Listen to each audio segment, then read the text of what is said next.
Chapitre 4. Première vidéo d'une série de 2 vidéos de ce chapitre, et la thématique de ce chapitre c'est le stockage de données. Et donc on va parler dans cette première vidéo des disques durs conventionnels et dans la vidéo suivante des SSD. Comme on l'a vu dans le chapitre précédent, le contenu de la mémoire RAM il s'efface à chaque redémarrage. Donc dès qu'une barrette de RAM, l'alimentation électrique tombe, les données s'effacent. Donc pour stocker vos fichiers, il faut autre chose. Donc on a besoin d'un périphérique pour conserver vos données de façon permanente, d'où les périphériques de stockage, qu'on appelle également des fois mémoire de masse, parce qu'on peut y stocker bien plus d'informations que dans de la RAM. Les barrettes de RAM, on est de l'ordre du giga, et les périphériques de stockage, on est de l'ordre du téra. Alors vous avez le choix entre, historiquement, le choix le plus qui était le plus conventionnel, c'était les HDD, donc les disques durs mécaniques ou magnétiques. Jusqu'à 10-15 ans, c'est ce que tout le monde utilisait. Mais depuis, il y a maintenant une autre alternative qui sont les SSD, donc les disques électroniques, ou dit ou également disques statiques ou disques à semi-conducteurs. Donc ça va être le sujet de cette vidéo-ci. Ça va être le sujet de la vidéo suivante. Mais il y a d'autres alternatives. Donc, quand je parle de périphérique de stockage, ce qui m'importe ici, c'est pour du stockage interne. Voilà, donc interne, donc à l'intérieur de votre machine, pour y stocker votre système d'exploitation, donc votre Windows ou votre Linux, ou votre macOS, peu importe. Donc c'est pour y mettre vos programmes, etc. Je ne vais pas passer trop de temps pour le stockage de données, archiver vos vidéos Jackie Michel, c'est pas l'idée. Donc ici, je m'intéresse au stockage interne pour vos programmes. Et donc, il y a d'autres alternatives qui sont les SSHD. C'est un truc hybride entre ces deux-là. Je l'ai mis en rouge parce que il faut fuir. C'est lent. J'en reparlerai dans la prochaine vidéo. Il y a également du eMMC. C'est un genre de petit SSD, voire de clé USB soudée à votre carte mère. C'est plus ou moins rapide, mais en cas de panne, faut tout changer, carte mère inclus. Enfin, donc c'est une catastrophe. Donc si ça tombe en panne, il faut changer toute la machine. Donc vous oubliez. Et on peut également installer Windows, vos logiciels sur une clé USB ou une carte SD et la laisser ad vitam dans l'ordinateur. Non, c'est pas fait pour ça. C'est pas une bonne idée. Voilà, c'est pas génial. On va oublier aussi. Donc, comme système de stockage principal, vous avez le choix entre l'HDD et le SSD.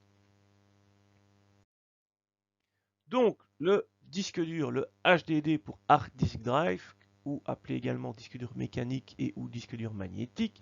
Voilà à quoi ça ressemble une fois démonté. Donc vous avez une série de plateaux. Bon, il peut en avoir qu'un seul, mais généralement il y en a plusieurs, qui tournent à une vitesse constante. Et vous voyez un petit bras qui bouge qui contient en son extrémité des têtes de lecture-écriture. Et donc elles se déplacent ici de l'extrémité vers le centre et écrivent ou pas des données. C'est ce petit bruit caractéristique que vous entendez, si vous avez déjà entendu un disque dur en action. Voilà, c'est le petit bras qui bouge sur le disque dur. Ce sont donc sur les plateaux que sont stockées les données. Et tous ces plateaux sont sur un même axe, ils sont solidaires et tournent à une vitesse constante. Alors c'est important cette histoire de vitesse constante, car c'est une des caractéristiques techniques des disques durs. Et donc vous pouvez les comparer les uns avec les autres sur base d'une des caractéristiques qui est la vitesse de rotation. Et donc plus la vitesse de rotation est élevée, et donc à génération, je vais dire à technologie égale le disque dur, meilleurs seront les débits de lecture et écriture en mégaoctets par seconde, tout comme meilleurs seront également les latences. Alors c'est tout con, vous avez un disque ici, et votre tête, elle se trouve là, enfin la tête de lecture, et votre donnée, imaginons qu'elle se trouve ici, avant que la donnée puisse être lue, il faut qu'elle parcourt ce chemin-là. Du coup, plus le disque tourne vite, moins ça mettra de temps pour parcourir ce chemin-là, et donc meilleure sera la latence d'accès à une donnée. Par contre, l'inconvénient d'une vitesse de rotation élevée, c'est que le moteur doit fonctionner plus vite, un petit moteur électrique, et donc ça consomme un peu plus. C'est d'ailleurs pour ça que pour les ordinateurs portables, souvent on met des disques durs qui tournent un peu moins vite. la preuve dans ce tableau. Donc, ici, en fonction du type de machine, portable, PC fixe et serveur, vous voyez qu'en moyenne, ce sont des moyennes que j'ai prises, mais ce sont les vitesses ici minimales que vous retrouvez sur le marché des disques qu'on installe dans ces machines-là. Vous avez le max ici. Et vous voyez qu'en portable, en PC fixe et serveur, on n'a pas les mêmes qualités de produits. Et en moyenne, voilà un petit peu dans la majorité des produits que vous trouvez sur le marché, voilà les vitesses de rotation que vous trouvez. Donc, première chose, un disque dur de portable est rarement aussi performant qu'un disque dur de PC, qui en plus, on le verra plus tard, à l'heure actuelle, un disque dur, un HDD, c'est pas ce qu'il y a de plus rapide. Donc, et si vous êtes sur portable, donc c'est encore pire. En ce qui concerne les têtes de lecture, donc vous voyez ici sur l'illustration donc un bras, et en bout de bras, il y a des petites têtes de lecture et d'écriture. Et donc ce bras est solidaire, elles se déplacent toutes en même temps. Et petite chose intéressante, c'est que l'écart entre ces têtes de lecture-écriture et la surface des plateaux n'est que de 3 nanomètres sur les disques actuels. Donc vous imaginez, 3 nanomètres, c'est presque rien. Et il y a besoin de cet écart parce qu'elles ne peuvent pas rentrer en contact avec le disque. Si elles rentrent en contact avec le disque, elles le rayent. Et alors la zone rayée n'est plus fonctionnelle. Et ça explique également pourquoi un disque dur, bah, si vous le laissez tomber, il va plus. Parce que bon, le petit écart de 3 nanomètres, bah, avec un petit choc, si on laisse tomber le disque, bah, les têtes, si il n'était pas fonctionnel, possible que les têtes de lecture soient garées dans un endroit qui amortit le choc, mais s'il était en train de tourner, c'est quasi sûr que les têtes rentrent en contact avec les disques et c'est pas très sain pour l'appareil. Alors, autre fait intéressant, c'est que quand le disque est vide, l'écriture commence vers le bord du plateau, et puis plus on remplit le disque, plus on s'approche du centre du plateau. Et comme Kumiko nous le rappelle, les plateaux tournent à une vitesse constante, ben ça a pour effet que les débits varient. Donc, prenons ici un disque dur ouvert. Normalement, il y a une coque métallique qui protège le disque, mais si elle est enlevée, on voit à l'intérieur. Et donc, vous avez votre plateau ici. Et l'ordre de grandeur des débits des disques durs, c'est 200 mégaoctets par seconde. Donc, si votre donnée se trouve ici sur le petit cercle vert, ben, elle va être lue ou écrite à 200 mégaoctets par seconde. Par contre, une donnée qui se trouverait en périphérie, plus vers le centre, bah, ça va être de l'ordre de 80 mégaoctets par seconde, parce que la densité de données dans le sens de lecture ou écriture est constante. Par contre, bah oui, sur un tour au centre ou un tour à l'extrémité, c'est pas la même distance, donc je mets beaucoup plus de données à l'extrémité qu'au centre. Par contre, la durée d'un tour est identique, vu que la vitesse de rotation est constante. Donc c'est un des phénomènes qui peut expliquer de pourquoi un disque, votre machine peut paraître rapide quand elle est neuve, et puis plus vous bourrez de données votre truc, bah, plus vos données récentes se mettent ici, et donc bah, plus votre machine ralentit. C'est une des explications. Alors, autre petite information, donc vous avez à droite maintenant une illustration d'un disque dur de portable. Donc à gauche un disque dur de taille 3,5 pouces. C'est le format standard en PC fixe. Et à droite, vous avez le format standard en PC portable, c'est 2 pouces et demi. Bah, sur 2 pouces et demi, le plateau il est moins grand que sur 3 pouces et demi. Du coup, à vitesse de rotation identique, bah, vous ne serez pas à la même vitesse que le disque dur de PC fixe. Donc les disques durs portables souvent tournent moins vite, et en plus les plateaux sont plus petits, ce qui fait qu'ils sont quand même vachement moins performants que les disques durs de taille classique. Alors juste pour le fun, voilà à quoi ressemblait le tout premier disque dur magnétique. Donc ce truc-là est apparu, là, vous voyez, en 56, donc ça date. Et là, on parlait pas de 3 pouces et demi ou 2 pouces et demi, c'était du 24 pouces, il y avait 50 plateaux. 5 mégaoctets de capacité pour tout ce truc-là. Donc c'est un morceau MP3, voilà. Donc voire deux. C'est tout ce que vous pouviez stocker là-dessus, ou quelques fonds d'écran. Ça tourne à 1200 tours, ce qui est pas mal vu le bestiau. Les débits, vous voyez, on était en kilo-octets par seconde, donc on est très loin de ce qu'on fait à l'heure actuelle. Alors une tonne, donc une version USB portable, fallait être très costaud. Et alors le tarif aussi, en plus d'être très costaud, fallait quand même avoir des sous. C'était 50 000 dollars de l'époque, hein, donc c'est pas les dollars actuels. Donc voilà le tout premier disque dur commercialisé, voilà à quoi ça ressemblait. En ce qui concerne les caractéristiques techniques des disques durs, bah, la première c'est la capacité de stockage. Bon, bah, là j'ai pas besoin de faire un dessin, tout le monde comprend. Ensuite, bah, il y a la taille, hein, physiquement 2 pouces et demi ou 3 pouces et demi si c'est pour PC portable ou fixe. La vitesse de rotation en tours par minute, on en a déjà parlé. Les plateaux, on a vu ce que c'est, et il peut en avoir un à plusieurs plateaux. Il y a la densité, donc c'est le nombre de bits qu'on peut mettre en fonction de la surface. Donc il existe la densité radiale exprimée en track per inch. Donc vous avez votre disque, et alors c'est le nombre de pistes qu'il y a par unité, par distance, voilà, par pouce. On a le nombre de bits qu'il y a sur une piste, donc sur une longueur, un pouce de longueur sur une piste, c'est les BPI, les bits per inch. Et d'un point de vue surface, alors, la densité surfacique en bytes par inch carré, donc qui est liée aux deux précédentes. Il y a également le type de technologie utilisée, donc SMR ou PMR, on en parlera plus tard. L'interface donc avec laquelle les données sont injectées ou sorties du disque dur, si c'est par exemple SATA ou SAS. Les temps d'accès en millisecondes, le nombre d'input-output par seconde et la mémoire cache. Donc ces données-là, on va en parler plus tard, il y aura des calques dédiés.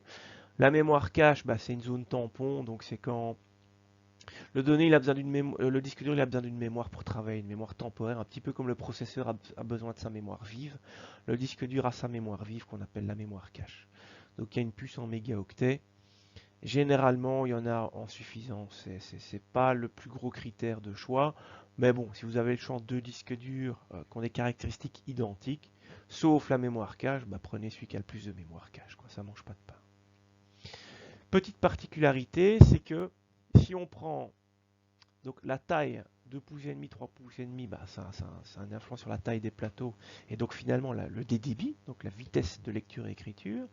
La vitesse de rotation a également une influence sur la vitesse d'écriture. Le nombre de plateaux a également une influence sur la vitesse des débits, parce que vous pouvez travailler avec 1, 2, 3 ou 4 plateaux en simultané, donc ça a de l'impact. Et la densité radiale, donc à vitesse de rotation égale, un nombre de plateaux égal et à taille égale, bah, plus la densité surfacique sera élevée, meilleurs seront les débits du disque dur. Donc ces critères-là mis ensemble ont une influence directe sur les débits.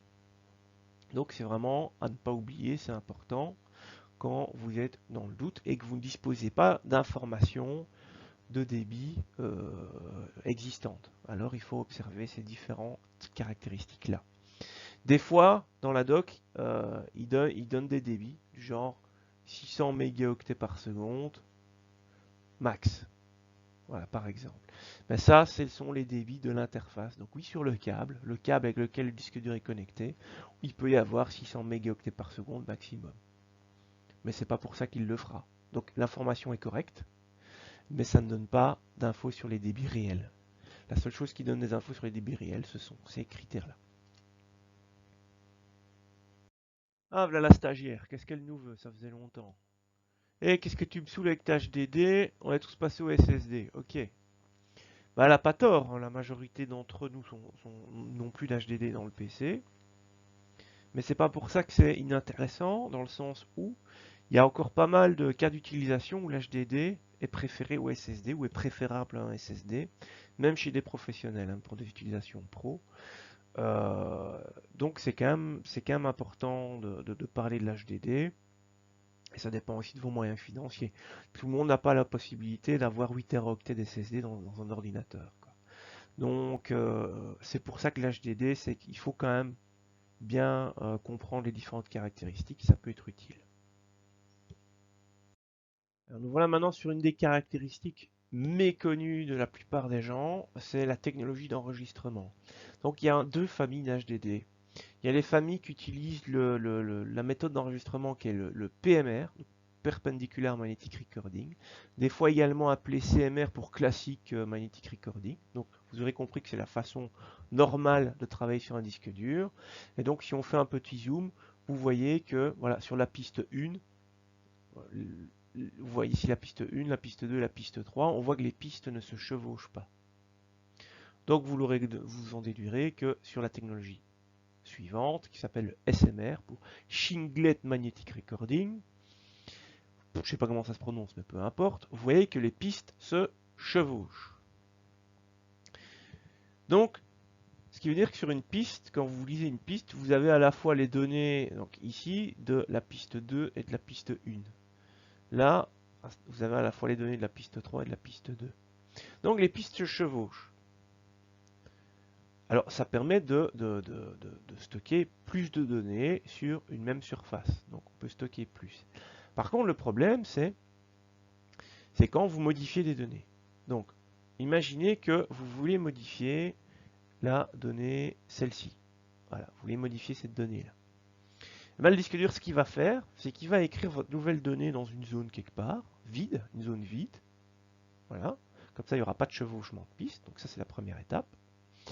Ensuite, il va aller lire les données voisines, donc des pistes voisines. Il va lire les données voisines ici de la piste 1 et de la piste 3. Donc ça c'est cette étape-ci. Puis il va enfin pouvoir réécrire la piste 2, qui contiendra un mélange des données de piste 1 pour cette partie ici et un mélange des données de la piste 3 pour la partie de droite. Ça c'est l'étape 3. Et puis il ira invalider, ça veut dire donc invalider ce morceau-là. Vous dire que ce morceau-là n'est plus occupé. Comme ça il pourra réécrire par-dessus sans se tracasser. Donc voilà toutes les opérations à effectuer pour une modification, alors qu'avec la technologie classique, vous voulez modifier ce bout-là, voilà ici, bah on le modifie tout de suite, point barre. Il n'y a qu'une étape. Vous avez vu ici, il y a 4 étapes. Donc ces systèmes-là SMR sont plus lents pour tout ce qui est modification de données que les technologies PMR. Malheureusement, il y a de plus en plus de disques SMR et cette information-là, PMR ou SMR, il faut gratter. Il faut gratter pour la trouver. Parce que ça peut quand même avoir des gros impacts. Si vous c'est une utilisation tout à fait conventionnelle, je veux dire, bon, Word, Excel, Facebook, ok, s'en fout. Mais pour un serveur de base de données par exemple, ou pour de l'enregistrement vidéo pour la télésurveillance, c'est une catastrophique, hein, le SMR. Donc voilà, il faut faire gaffe à ça, c'est important. Donc de manière générale, toujours privilégier le PMR, c'est pas pour les quelques téraoctets que vous aurez en moins sur votre disque. Enfin, c'est à vous de voir. Pour de l'archivage de données, donc archivage, l'idée de l'archivage c'est je stocke et je modifie jamais, le SMR convient très bien. Si c'est pas de l'archivage, donc ça c'est que pour l'archivage, voilà. Dans tous les autres cas d'utilisation, il vaut mieux préférer celui-ci.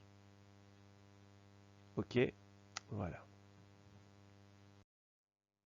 En ce qui concerne l'interface d'un disque dur, quand on parle d'interface, on désigne sa connectique et le protocole de communication utilisé sur les câbles. Et il y a les interfaces grand public et les interfaces pour le matériel pro. Pour le grand public, on utilise l'interface SATA. Vous voyez qu'il y a eu différentes versions. Il n'y a pas à vous tracasser, à l'heure actuelle, il n'y en a plus qu'une pour le moment, c'est le SATA 3. Et donc, le protocole utilisé par l'interface SATA 3, c'est maximum 600 mégaoctets par seconde de transfert vis-à-vis des données. Donc si vous avez un disque dur qui pourrait être plus rapide, il n'y en a pas, mais imaginons, il ne saura pas dépasser les 600 mégaoctets par seconde de l'interface. Et c'est pour ça aussi que ça fait très longtemps qu'on utilise du SATA 3, parce que les disques durs actuels, les plus rapides ont peut-être une pointe à 300, mais vous voyez qu'on peut monter à 600 au niveau de l'interface, du coup il n'y a pas d'intérêt d'aller plus haut. Par contre, pour les disques durs serveurs, là c'est pas la même histoire, on utilise des interfaces SAS qui peuvent monter plus haut que les 600 mégaoctets par seconde. Et physiquement, ces interfaces sont très proches. Donc vous avez ici une illustration du SAS, et là vous avez une illustration du SAS. Pardon, là c'est une illustration du SATA, et là c'est une illustration du SAS. Donc vous avez deux postérieurs de disque dur. Et la particularité, c'est que dans le matériel grand public, ben, le connecteur qui vient là-dessus, soit de ces deux câbles, hein, parce que vous voyez qu'il y a une petite, il y a une fente ici, donc il y a un câble pour la connectique de gauche pour les données et un câble pour le connecteur de droite pour alimenter le disque. Ou bien c'est une grosse fiche, je vais prendre une autre couleur parce qu'on ne voit pas jaune, ah, c'est une grosse fiche avec une petite encoche ici et qui vient à l'arrière du disque dur. Tandis que sur les disques durs SAS, vous voyez, il n'y a pas cette encoche. Donc c'est d'office une grosse fiche sur laquelle il n'y a pas d'encoche. Ce qui signifie que je peux très bien brancher ça sur une prise SAS. Voilà, les deux sont compatibles. Tout comme le SATA va sur une prise SATA. Par contre, un disque dur SAS de serveur, je ne peux pas le brancher sur un SATA vu qu'il y a l'encoche. Donc je peux mettre du matériel grand public dans des serveurs, mais je ne peux pas mettre du matériel professionnel sur du matériel grand public. Et alors, j'ai mis plein de trucs devant mon animation, mais c'est pas grave. Une autre différence aussi, c'est qu'en plus de fournir des débits plus élevés, les interfaces SAS sont full duplex. Ça signifie qu'on peut lire, on peut envoyer et recevoir des données vers le disque en simultané, tandis que l'interface grand public, soit on lit, soit on écrit. Donc c'est assez différent, c'est pas le même protocole. Donc pour du matériel grand public, il n'y a pas de question à se poser, c'est du SATA pour les disques durs de type HDD. Ah, on arrive sur une partie que j'aime bien, c'est la notion de temps d'accès. Donc, le temps d'accès, c'est quoi? C'est le temps moyen que met une tête pour se déplacer sur le disque. Donc, vous avez votre disque, pom, pom, pom, et votre tête, elle est là, et elle doit se déplacer ici, par exemple. Et donc, en moyenne, combien de temps ça met pour se déplacer sur la piste? Ils appellent ça également le seek time dans la doc. Ce qu'il y a, c'est que c'est pas vraiment le temps d'accès correct. Donc, effectivement, il y a le temps que la piste met, mais il y a une latence en plus. C'est le temps entre le moment où le disque trouve la piste et synchronise sur les données. En gros, c'est votre tête arrive au bon endroit, ok, donc il y a le seek time, elle est en place. Si votre donnée est là, ben, il y a encore le temps pour que la donnée arrive qu'il faut compter, donc cette latence-là. Si elle est là, il y a une grosse latence qu'il faut compter, donc il y a une latence à ajouter à ce temps moyen. Et cette latence, c'est pas compliqué, statistiquement en moyenne, votre donnée elle a l'opposé. Soit elle est tout près, soit elle est très loin, donc en moyenne elle est à l'opposé. Donc c'est le temps qu'il faut pour une demi-rotation, pour faire un demi-tour. Et donc voilà la formule, quoi. Comme on s'est exprimé en tours par minute, 60 divisé par le nombre de tours par minute, parce que pour ramener à une seconde, divisé par 2 pour un demi-tour, et ça vous donne le temps exprimé en secondes pour faire un demi-tour. Donc le temps d'accès finalement réel, c'est pas le seek time annoncé dans la doc, c'est le temps d'accès moyen, donc celui annoncé dans la doc, plus le temps de latence, le temps d'une demi-rotation.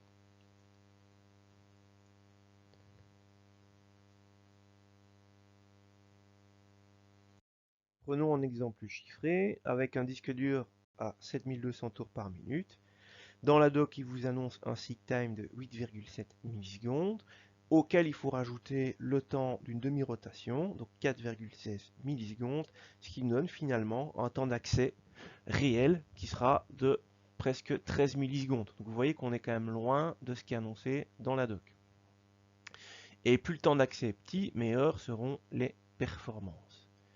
Qu'est-ce qu'elle nous veut, Natsuni? On parle de millisecondes, OSEF, ok. Non, parce que justement, ces millisecondes, même si à l'échelle humaine, on n'est pas forcément très sensible à quelques millisecondes près, c'est en informatique, c'est quand même important. C'est d'ailleurs le gros inconvénient des HDD, c'est latence exprimée en millisecondes. D'ailleurs, on va comprendre pourquoi on s'en fout pas au calque suivant. Prenons un exemple pour bien illustrer ça. On a deux disques. Disque 1, il va à 200 mégaoctets par seconde, disque 2, 100 mégaoctets. Je vais partir du principe que c'est une vitesse constante pour simplifier les calculs. Temps d'accès réel, donc avec les latences inclus, 14 millisecondes pour l'un, 12 pour l'autre. Donc au vu de ces chiffres, pourrait se dire, bah ça va, celui-là il pète, hein. C'est pas pour les 2 millisecondes d'écart, je m'en fous, hop. Voyons voir dans la pratique ce que ça donne. Vous devez lire 100 mégaoctets de données, éparpillées en 1000 endroits. Soit ça veut dire que les données sont fragmentées, on en parlera après, soit ça veut dire que vous avez 1000 fichiers qui, tous ensemble, constituent 100 mégaoctets de données. Donc, avec le premier, à 200 mégaoctets par seconde, pour lire 100 mégas, il me faut qu'une demi-seconde. Sauf qu'il y a 1000 fichiers à aller chercher, et donc pour trouver 1000 fichiers, il faut faire 1000 fois le temps d'accès réel, donc 1000 fois les 14 millisecondes, ce qui nous donne 14 secondes. Donc en tout, ça prend 14 secondes et demie pour lire nos 100 mégaoctets. Donc vous voyez que il n'y a que finalement une demi-seconde d'utile où le débit a de l'impact. Évidemment, les débits, c'est toujours ce qu'on met en avant, hein. Mais que les fameuses latences nous donnent 14 secondes d'attente où il ne se passe rien. Donc sur 14 secondes et demie, il y a 14 secondes où il ne se passe rien du tout, c'est que des déplacements de tête et attente que les données arrivent, et une demi-seconde d'utile où les données sont réellement lues. Ça, c'est dû au fonctionnement, au principe de fonctionnement des disques durs avec les plateaux qui bougent et les têtes qui bougent. C'est un temps, c'est une perte de temps que vous n'avez pas avec les SSD, on en reparlera dans la vidéo suivante. Et maintenant, si on reprend l'autre disque, 100 mégas, 100 mégaoctets par seconde, il faut 1 seconde. Et 1000 fois les 12 millis, ça fait 12 secondes, donc en tout 13 secondes. Donc vous voyez que 2 petites millis d'écart dans la doc technique, finalement, rendent pour un cas d'utilisation qu'est le suivant, rendent le disque dur 2 plus rapide, malgré qu'il soit 2 fois plus lent sur le papier. Donc les quelques millisecondes, ça peut avoir de l'impact. Ceci nous permet de faire une petite transition vers le problème de fragmentation. Donc vous voyez dans l'illustration suivante un plateau, les cases grises sont des cases inoccupées, et les cases de couleur sont des cases occupées. Je veux maintenant écrire un fichier, et pour écrire ce fichier, l'espace de stockage que j'ai besoin est de 10 cases. Ok, alors le disque dur, il va d'abord commencer en périphérie, et il va prendre la première case libre, voilà, il la remplit. Une case, 2 cases, 3 cases. Zut, j'ai plus place ici, c'est un autre fichier qui commence. C'est pas grave, je vais avancer jusqu'à ce que je trouve une case libre. Ah voilà, c'est bon. 4 cases, 5 cases, 6 cases, 7 cases. Zut, j'ai plus place. Bon, je vais sur la piste suivante. 8 cases, 9 cases, 10 cases. Voilà, c'est bon, j'ai su mettre tout mon fichier. Vous voyez que le fichier il est fragmenté en 3 parties. Donc j'ai 3 endroits différents qui stockent mon fichier. Ça réduit les perfs parce que vous avez du coup une latence pour un fragment, une latence pour le fragment suivant et une latence pour le troisième fragment. Donc il y a 3 latences qui interviennent pour lire un seul et unique fichier. Alors que si le fichier était d'une traite, il y avait une latence, puis tout le fichier pouvait être lu. Donc ça réduit les perfs. Et donc plus vous effacez des fichiers, plus vous en réécrivez, plus vous remplissez les petits trous et ainsi de suite, et plus vous fragmentez votre disque dur.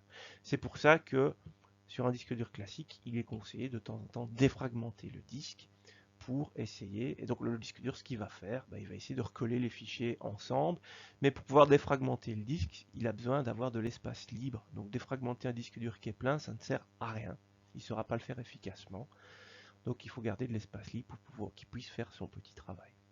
Attention à ne jamais défragmenter un SSD, surtout pas. On en reparlera plus tard, mais les SSD n'ont pas ce problème-là. Et en fait, les SSD s'usent à l'écriture, donc défragmenter un SSD, c'est l'user. Donc ne pas faire ça sur un SSD. Avant-dernier calque de cette vidéo, c'est la caractéristique des IOPS pour Input Output Operations per Second. Ça, c'est souvent une caractéristique mise en avant pour les SSD, rarement pour les HDD. Mais bon, tant que j'y suis, autant être complet. Donc, c'est exprimé sans unité, hein, c'est le nombre d'opérations. Donc, c'est un nombre d'opérations, donc il n'y a pas d'unité. Des fois, ils font une conversion en mégaoctets. Donc, si les opérations concernent X kilooctets de données pour chaque opération, alors ils savent convertir ça dans un débit. Mais c'est bon, c'est pas souvent le cas. Souvent, c'est sans unité. Et les valeurs peuvent être différentes pour les lectures-écritures. Bon, pour les disques durs classiques, non, mais pour les SSD, c'est souvent le cas. Alors, on distingue deux catégories d'IOPS. Ce sont les IOPS pour les accès séquentiels. Donc dans ce cas-là, les données sont mises de manière contiguë sur le support de stockage, on appelle ça l'accès séquentiel, ou les données sont placées aléatoirement sur le support de stockage, on appelle ça les accès directs. Ou bien on parle d'IOPS séquentiel ou d'IOPS aléatoire ou direct.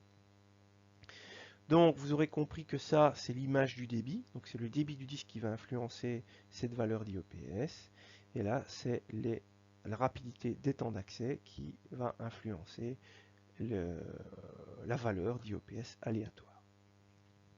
Pour vous donner une idée, en IOPS aléatoire sur des disques durs, on est de l'ordre de la centaine. Dans le cas des SSD, on est de l'ordre de 100 000. Voilà, même 1 million pour certains. Donc il y a un gros facteur d'écart de perf en disque dur HDD et SSD.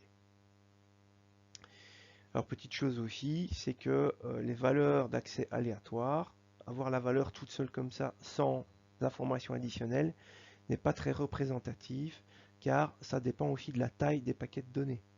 Donc vous n'avez pas forcément le même nombre d'IOPS aléatoires pour des données de 4 kilooctets, 64 kg, etc. Donc il faut aussi voir avec quelle taille de données ça a été fait. Si on veut comparer deux choses, il faut comparer ce qui est comparable.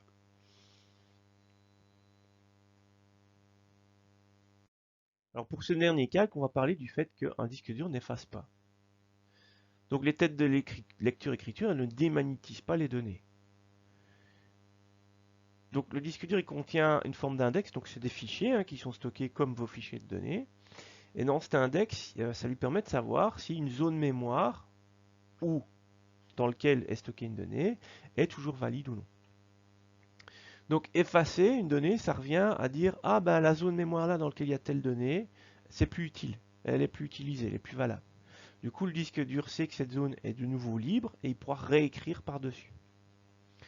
Donc quand vous effacez un fichier, ça dit juste que le fichier n'est plus valide et que donc le disque dur est libre de réécrire par-dessus. Mais si vous ne réécrivez pas par-dessus, le fichier est toujours là. Même après avoir vidé la corbeille. Voilà. Donc c'est vraiment l'effacement. Et donc le seul moyen d'effacer un disque, c'est de réécrire. Donc vous avez un disque dur avec des données sensibles et vous voulez faire qu'on ne puisse plus retrouver ces données, les effacer réellement. Donc le seul moyen de les effacer réellement, c'est de réécrire par-dessus.